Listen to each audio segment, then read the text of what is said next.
press secretary. And I was actually, my heart sunk, because I didn't realize what he was talking about. And I said, well, for who? You know, for which minister? And what was your age at that moment? I was 32 years old. Ah, that's still too young to get that, of course. Well, I just 32, 33, yeah, something like that. It was 2003. And I was like, oh, and I said, well, for who? And he said, for me, for here, for the Prime Minister's office. And I looked behind me, and he started laughing. Mario started laughing. I looked behind me, and I went, me? In the Prime Minister's office? I couldn't believe it, to be really honest with you. And so I was shaking. I needed time to think about this, just to process it. And yeah, so that's how I became. We were 2 press secretaries and a junior press secretary. There were 39 ministers in the Paul Martin government at that time, and we divided sort of responsibilities. So I was the main spokesperson for the Prime Minister, and then I had, my focus was on the economic dossiers of connected to the Prime Minister's office, working with the PCO. So there's PMO, Prime Minister's office, and PCO, which is the Government Administrative Wing, Privy Council Office of Canada. And so, yeah, you know, environment, natural resources, international trade, all those things. And I was there for only 1 year, though. I stayed for the first year of Mr. Martin's mandate, and I realized at that time that politics is not for people like me. And it was not a great experience from either relationships with colleagues. It was not, listen, I'll be honest, politics is tough. And I was never a member of a political party. To this day, I've never been a member of a political party. I'm a public servant. I could have worked for a conservative prime minister had it been, you know, Mr. Mulroney or someone like that. I could have worked for Jack Layton, who was an NDP leader, never prime minister. But I'm non-denominational from that perspective. But I believed in Mr. Martin. I believed in what he did for the economy. I learned a great deal in that first year, but I also was working with people who, quite frankly, weren't interested in new ideas, weren't interested in new ways of thinking. And what you learn in politics when you're inside the system sometimes is you have to learn to pull these manipulation levers, and I have no interest. I have no interest in playing political games. I have no interest in having power over other people. I consider myself an expert in what I do, and I do things in an honest way, and I expect you to give me a chance and my ideas to rise. And I realized after a year that this was not the team with whom to do it. And so I left. It was, you talk about a tough decision. There I had many things left unaccomplished, unfinished. And it was a scar that I never thought I would ever get to fix. And then last year, almost a year ago to the day, I got a call from people who were with, well, Benny was just Mark Carney, but he became Prime Minister. And they said, listen, your name was given to us. We have 2 months to do what takes 2 years usually, is introduce a candidate to the public, and he's going to run for Prime Minister, and do you think you can help us? And I said, yes, I believe I can. And in a couple of days of hard work with his close team, we came up with I came up with the Canada Strong. Be Canada Strong, I am Canada Strong, we are Canada Strong, and Mark Carney is Canada Strong. Canada Fort, Soyez Canada Fort, Nous sommes Canada Fort. It works in both official Canadian languages. And so that brought me back into the fore, and I've kept a connection with that administration since, and it actually helped repair all the wounds of the past and give me a chance to contribute my part to building our democracy at a time that I think is crucial in the history of our country and the history of international relations. So It's just wonderful to meet with these people and to work with them and to collaborate with people who are smarter than you at what they do. I love that. I'm attracted to people who are smarter than me, who know things I don't know. I love it. We also don't know that. Like we are just getting into the main sector, or I would say main market of work. It's like we are starting out, but yes, but I'll tell you something. I'm going to tell you something. Okay, yes, okay, but this is a country built on immigration. Okay, and you come from other lands. Okay, and this country is being built by people who are not just here for the last few generations, but who are immigrants from other countries. And you understand that reality in a way that someone who grew up here and lived here comfortably maybe doesn't, maybe never will. So that's the part that I hope people see in you when you're applying for something, when you're trying to do something. That's where when we come together and we combine the things that you know and you know that I don't know, and the things I know that maybe you don't know yet, and we build together, that's for me how we build a Canada strong. yeah. That's how we do it. So don't discredit that either. Like another part of what I brought to the table is I always knew though what I could bring. Right? Like you talked about getting a new job.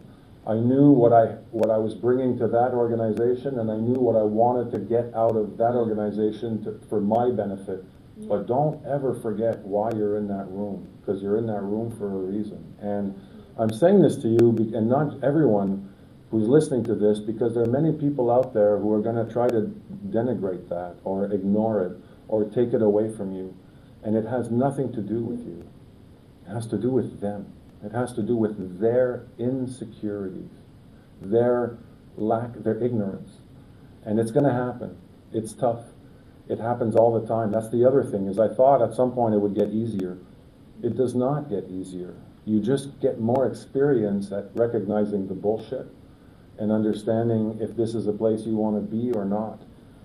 I'll tell you a story. A few years ago, not so long, I'm talking 3-4 years ago, a friend of mine who I wanted to make more films, introduced me to someone very powerful in the filmmaking business who funds films and for a government organization. And he was like, oh, what are your dreams? What do you want to do? And I shared my dreams openly. And this person said to me, he said, well, if you think you're going to be making films in this province and in this country, you need to take your ego and put it in a bag. Take the bag and put it in a box, and take the box and put it in the cupboard. At this point, I'd made a film. I'd written over 100 hours of television. That was a huge success with millions of viewers. I'd written 4 books. One of them was 3 books, at this point. 2 bestsellers, a New York Times bestseller. I'd been a press secretary to the Prime Minister of Canada, a partner in one of the top 5 creative agencies in the world, and I got treated with zero respect.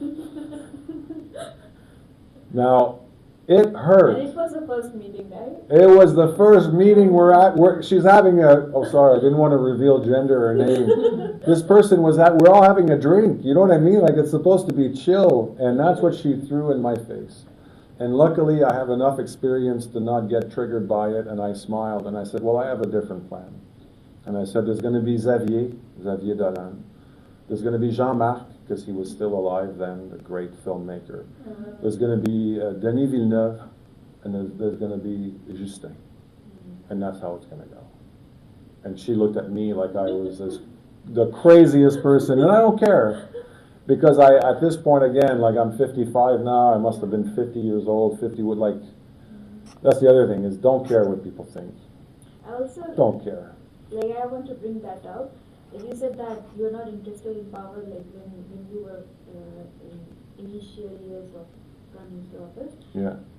The same thing comes up like over here, like you face the authority over you, like imposing over you, and you didn't like that because yes, you don't want power, but you also don't want power to be imposed over you, your actions or your process. I want people to recognize superpowers. We all have our own superpowers, and I want them to respect superpowers the same way I respect superpowers. Yeah. And it took a long time for me to learn it, okay? In my field, sometimes I killed great ideas and I turned people down because of my insecurity. Because you get this feeling, oh, I'm supposed to be the person with ideas here. So you stay in your lane, and it was hard to work with me.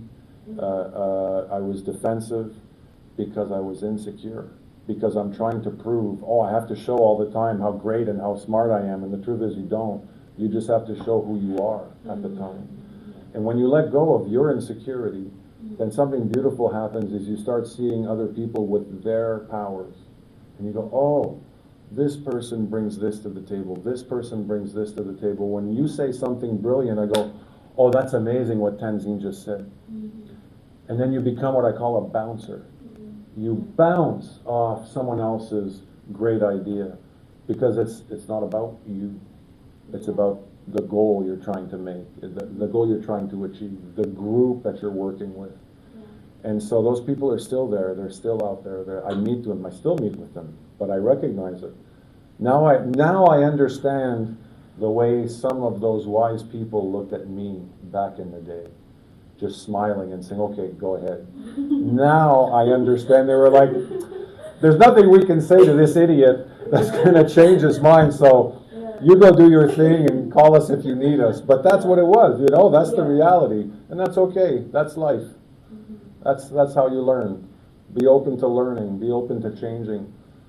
Yeah. It's all a journey that we cover. It's not like we are born to be person of wisdom, but we just collect it with our experiences and what we go through. I think it's all part of what we cover in our life. It's a constant process. Yeah.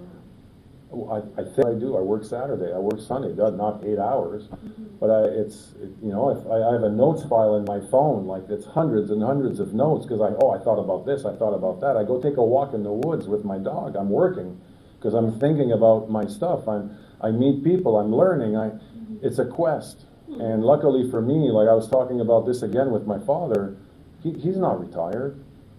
He's retired from his job in the government, and he has a pension. But he's writing, he's thinking, he's on boards. Pardon me? He is also a writer? It's funny, just this week, he sent me his first chapter. I don't know if I'm allowed to say this, so I might be in big trouble, but I don't care. Ask him. No, put pressure on him. He needs to write a book, because before he was in electoral systems, he was in hospital administration. And he built the Ottawa General Hospital, and it was delivered ahead of time, under budget. When's the last time you saw a major public works come in early and less than the estimate? Time management and cost management is the two things that always... 1979, the Ottawa General Hospital. That's my father. That's what I grew up with. So I said, you have to write this book. You've been connected with prime ministers. You've done international work at the International Federation of Electoral Systems, IFES. Before that, you built hospitals.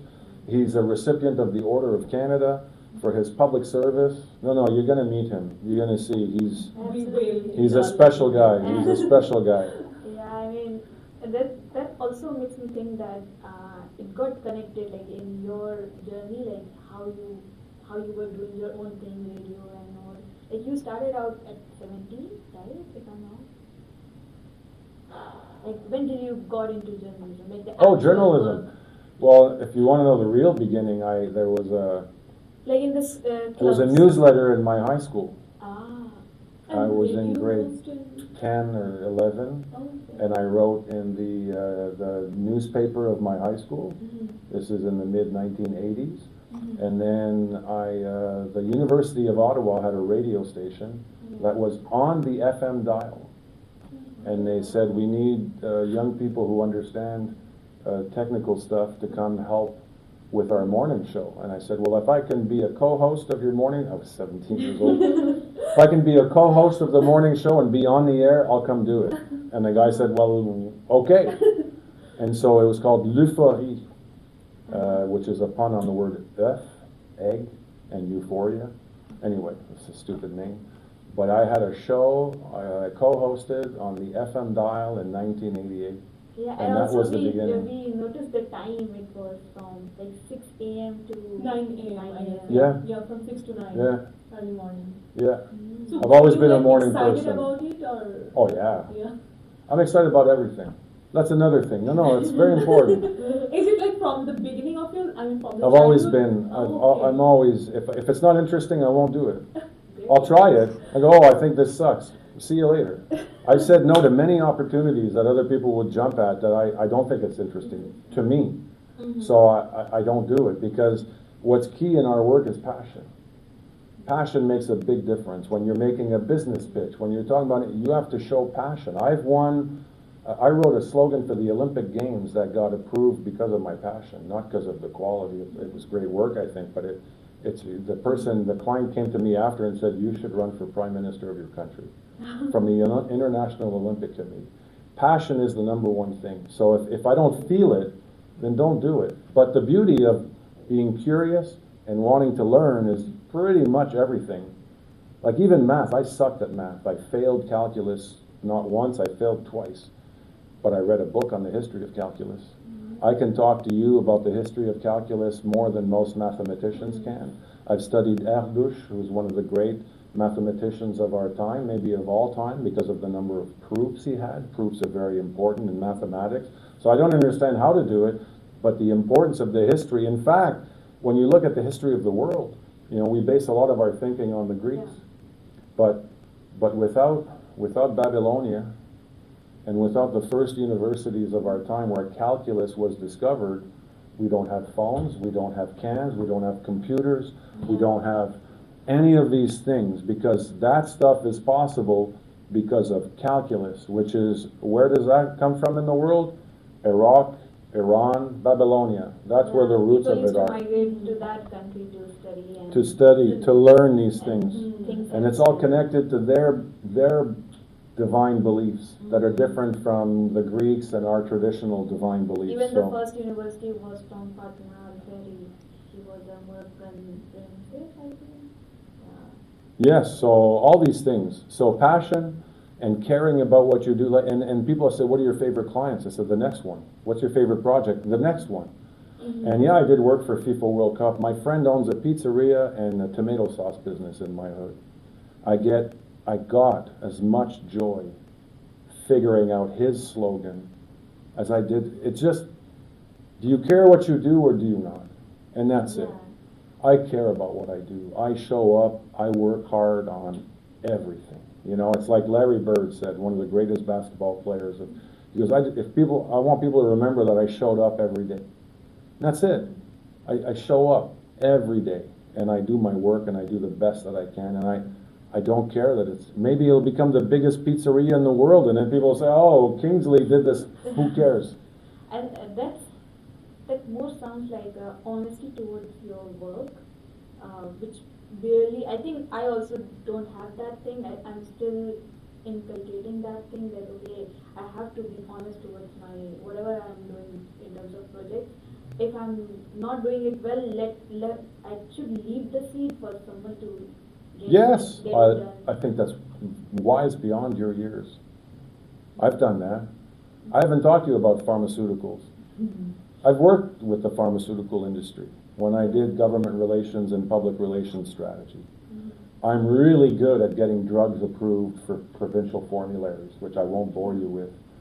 I don't want to talk about it. My father is also in pharmaceutical. Well, I did it. I did it for a couple of years, and I realized I don't want to do this for a long time. I need to get out. In fact, I quit that job, and I spent 2 years on a friend's sofa learning photography. I'd rather be broke living off my friend learning photography than working in the pharmaceutical industry, because it means it has no interest. And money will come. No interest. So in every stage and every part, you prioritize your self-satisfaction or interest or passion over anything? Anything.